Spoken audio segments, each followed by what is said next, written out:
We're going to go through them in order of the agenda. I'm not aware of any changes to the agenda. I don't think anyone else is either. We've got all the communications have been posted. I don't think there's any new ones that came in today, so everything relevant to these items has been posted online. And I guess, again, if anyone has any changes to the minutes, or which we'll have to work on a procedure for them, but we should figure out how to move minutes around. But anyway, so I'll just move to our first agenda item for a hearing tonight, which is a certificate of appropriateness for 15 Conger Avenue, ZP 2325, demolish existing warehouse and garage, construct new single-family residence with ADU. Is the applicant here? Yes. Yes. All right. And can I get you to raise your right hand, and anybody else who wants to speak on this to raise their right hand? Do you swear that the testimony you are going to give in the matter under consideration is true and correct under the pains and penalties of perjury? Yes. I do. All right. So tell us about your project. We have seen 15 Conger Avenue before. So what's going on? What's new? What's the plan? Yes, you have seen this project before. It was initially permitted as a single-family residence a few years ago now by my parents. My mother is here with me and my father is just behind. And they decided to not go through with the project, at which point I said, let me give it a go. So I took over the project and have altered the design to make it suitable for my needs, which meant adding an ADU to it. So the design has shifted a little bit. As you can see from the plans given, it's still a kind of a narrower single-family home. The carport now has an ADU above it, and the kind of the style of the building has changed a little bit. But yep, overall, those are the changes. Adding an apartment above the carport structure to kind of shift or add additional living space to the lot. Okay. Now, in the staff report, did you have a chance to look at that? Yes. And you went to the DAB? Virtually, yes. Yeah, but that's the same. There was a conversation at the DAB about side yard setback compromise. Front yard setback. Oh, front yard, sorry. I was reading the side yard setback. And the DAB recommended a 7-foot. Is that appropriate? You okay with that? Yes, so there's been a bit of a back and forth about the front yard setback. The initial plan that was approved at 5 feet.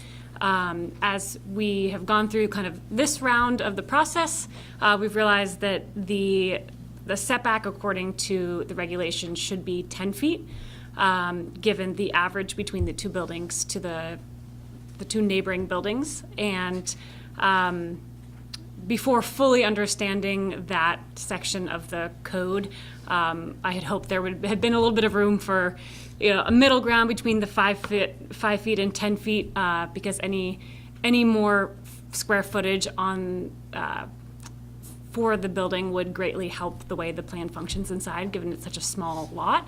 But after communication with the project managers, we have determined that the 10-foot setback is what is kind of non-negotiable by the zoning ordinances. Yeah, I should have added. So although I would love the 7-foot setback, the 10-foot setback is what we have proposed to match the zoning guidelines. Scott, I have a question. Okay. In one of your affirmative findings as conditioned, I think this is your project, right? Yep. Oh, Gary and I worked on it. You mentioned that advised to work with Public Works, I think, Yeah. on the curb cut. Yep. Are you recommending that as a condition of approval, or? Yes. Okay.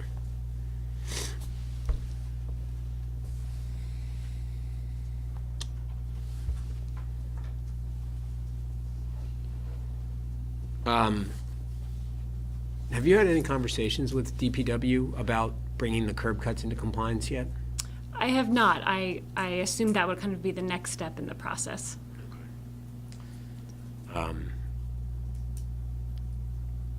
Okay. I was Scott, if that changes our plans, the plans on the project, what do we have to do about that? It depends on the changes. I mean, fundamentally, what should happen is the very long stretch of asphalt along the road should be made into distinct curb cuts with the green belt restored. I don't think that will actually have much bearing, if any, within the property boundaries. Would we need a new site plan for that at all, administratively? I don't think so, Okay. right? Because it's in the right of way. Is it conceivable it might affect what's on the property? Maybe, but I sort of doubt it. But it's in the right of way, okay. Yeah. Brad, any questions? I remember talking a lot about this with you years ago. Yeah, no, it'd be nice to see something actually happen. I bike by there and I see it's pretty much the same, only maybe a little less so, seems to be the thing. I do have a question. You've got some part of this is metal siding and some part of this is wood siding. Am I understanding that correctly? yes. Because it just calls out wood, but I don't know what kind of, is it pine? Do you know what kind of wood you're using on this? It's going to be vertical stained shiplap siding. Hopefully cedar, but we'll see. And even though there's some metal roofing shown on the materials, is the roofing asphalt or metal? There's a small kind of connector between the house and the carport ADU structure. That would be standing seam, and the rest would be asphalt shingles. I see that here. No, I do have a question about trash. How does that work on this building? Yeah, there's space kind of within the carport. There's a, let's see, towards the back of the carport on the right of this kind of the storage area, there's a little wall that juts out to hide the trash and recycling bins. Just before you go out that back door. Yes.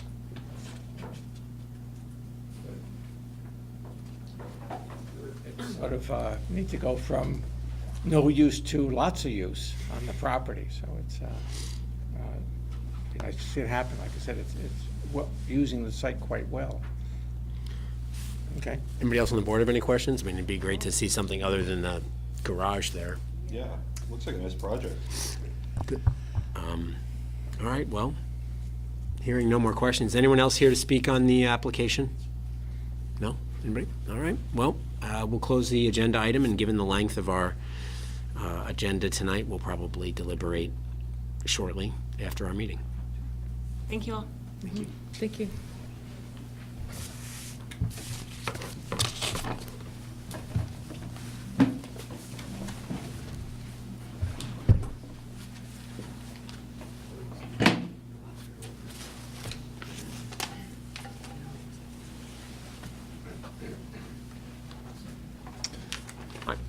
So the next agenda item is 78 Crescent Road, ZP 2357, a request to remove 20 trees. And this was marked on our consent, this was recommended for consent approval. So first, we don't have a consent agenda tonight, but this was recommended for consent approval. I'm assuming you're the applicant or the owner? I'm not. I'm the real estate agent representing John Giebink. Okay, so you're here for the applicant then? Correct. All right. Is there anyone else here to speak on behalf of this application, and you are? If possible, if you need me. No. I'm Danielle. I represent Barrett's tree service. Okay, all right, and you'd be doing the tree removal? Right, all right. Is anyone else here to speak on this? Would any members of the board object to treating this as a consent approval? No. Any questions? No? All right, I would recommend that we approve this on the consent. I don't think we need to open a hearing on I'll this. make a motion. Okay, On ZP 2357, 78 Crescent Road, I move that we approve the application, adopt staff findings and recommendations. Second that. Brad seconds that. All in favor? Aye. I prepared all these documents and you just, You can still tell us. You can still tell us. how much time do we have? I don't know. Let's see. Look, it's a nice, we understand it. It's well prepared. No, it's. Take down trees, so there you go. They're massive trees too close to a lot of houses. But Great, Great, thank you. thank you. Thanks for There'll be doing the work. 65 trees still on the property. Thanks for doing the legwork to mark it well, and thanks for coming in to get tree removal approval before doing it.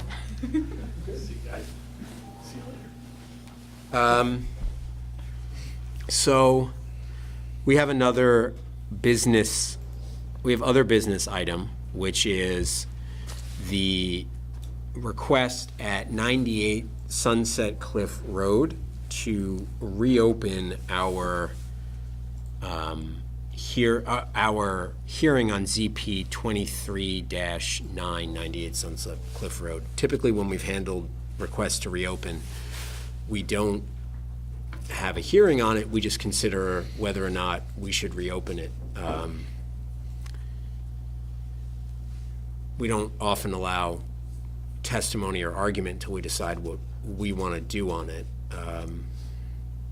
I assume you both, Jeremy, you're here to speak on it? Correct. Are you here for the applicant or the neighbor, or? I'm here for the neighbor, John and Carol Clark. Okay, and, We're neighbors. Yeah, we're neighbors. Two different. 82 and 86 Sunset Cliff. okay, so we've received comments, we've reviewed all the comments on it, and I think we'll take it up under our deliberative to determine whether or not that we'll reopen it or not. Brad? I just, if it's appropriate, I'd ask Scott, I think, is Yeah, is actually, the application. yeah, we could do that. Just because I don't think we can ask him that during deliberative. Fair enough. Scott, can you just walk us through the request to reopen? Sure, but I'll start a little bit earlier than that. So notice for the DRB, I forget which meeting in February it was, the 21st, I think, did go out. The short story is that the software used to generate the adjacent property owners inexplicably picked a property a few doors to the north. So notice went out, but the immediate neighbors didn't get that notice. So first Bonnie Farrow came into the office last week to ask me about the project and said, gee, I never got notified. And I looked at the abutters list and she wasn't on it. And then I got an email later that day from Carol Clark, another neighbor on the other side, basically about the same thing, asking about the project and saying never got notice, and she wasn't on the abutters list either. So it's still within the appeal period through the 23rd. I said you have two options. You can request the board reopen to allow you to comment on the project, or you could appeal it to environmental court. And since then, we've got, 6 or 7 requests from other neighbors as well, asking the hearing be reopened. And given the mistake in notice, I think it's prudent, but that's your call.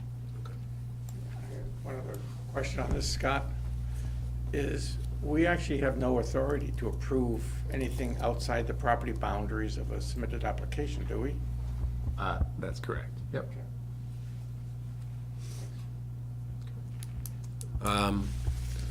I got. What'd you say? Seems like a no-brainer. Yeah, it does. I mean, I guess we could sort of just act on it in reality. However you want to do it. I mean, to me, I think, I don't think there's a big dispute. I think we have to reopen it, and I would move to reopen it. Do we have to renotice it, Scott? It does need to be renoticed. It's not a public hearing, so, yeah, we need to renotice it. So we'll put it on for April 4th through the 18th. Okay. I'd second that. And reopening it tolls the appeal period. Yeah. Correct. So I would move to, Jeff seconds. All those in favor? Aye. All right. Reopened. Scott will let everyone know. Using that same software, I'm sure. We have corrected the problem. Can I just ask Scott something really quick about the date? And Bonnie Farrow couldn't be here because she's in a meeting. She's the she's the one you met with. She would prefer the 4th, because she has some other commitment in London the following weekend. So. But she really wants to be here for it, because she's right next door to the. Yeah, I mean, we can still do the 4th because we only need a week for a site plan review like this. So Okay. it's So probably the 4th. Okay.